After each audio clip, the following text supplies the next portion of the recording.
another coloring tutorial.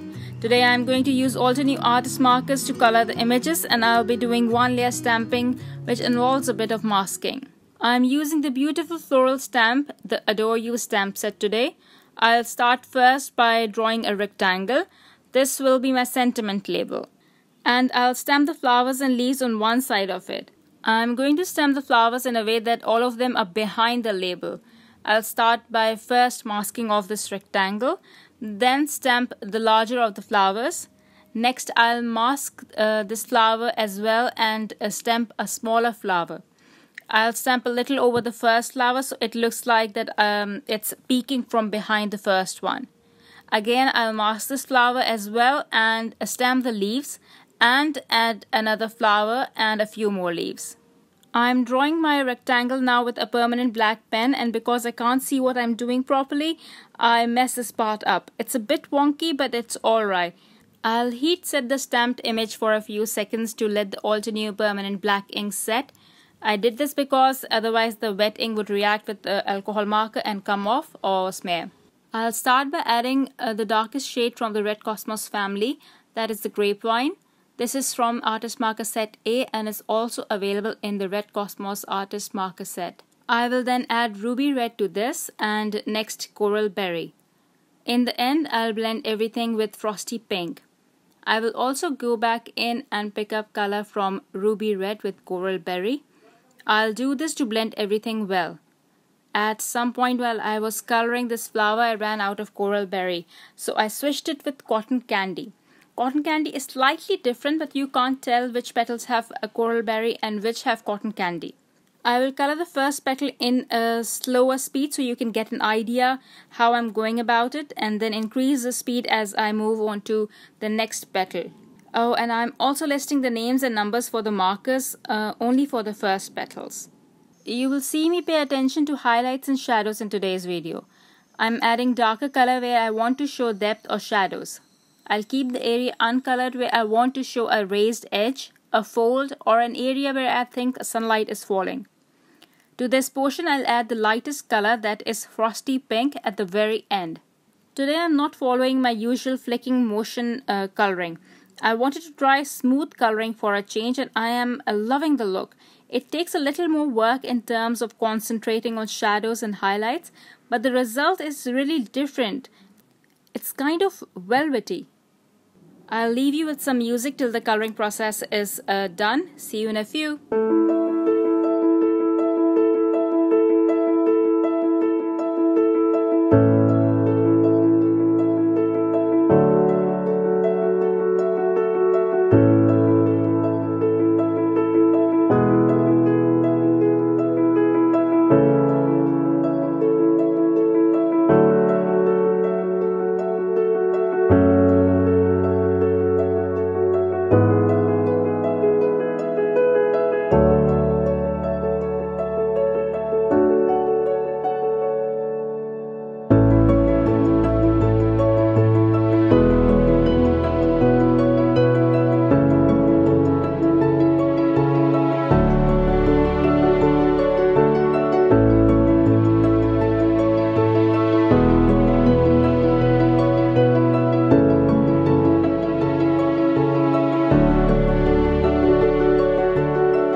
coloring all the images, I'll take a black color pencil to add shadows to my stamped image.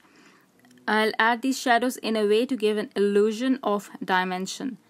I'll blend this black pencil shadow with a blending stump to give it a more realistic look and omit any sharp lines. You can also use a light gray marker instead of a pencil, but I couldn't do that here since I've already used the lightest gray marker on my sentiment label. And also I prefer adding shadows with pencils instead of markers.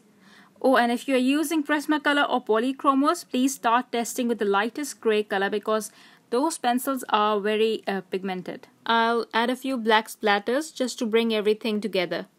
For the sentiment, I'm using Build a Flower Sakura Blossom stamp set, and I'll add shadow to this as well. But it's not going to be that harsh. It will be very subtle. My card is ready. I loved coloring this. It was so much fun. I hope you enjoyed the video as well. Until next time, bye.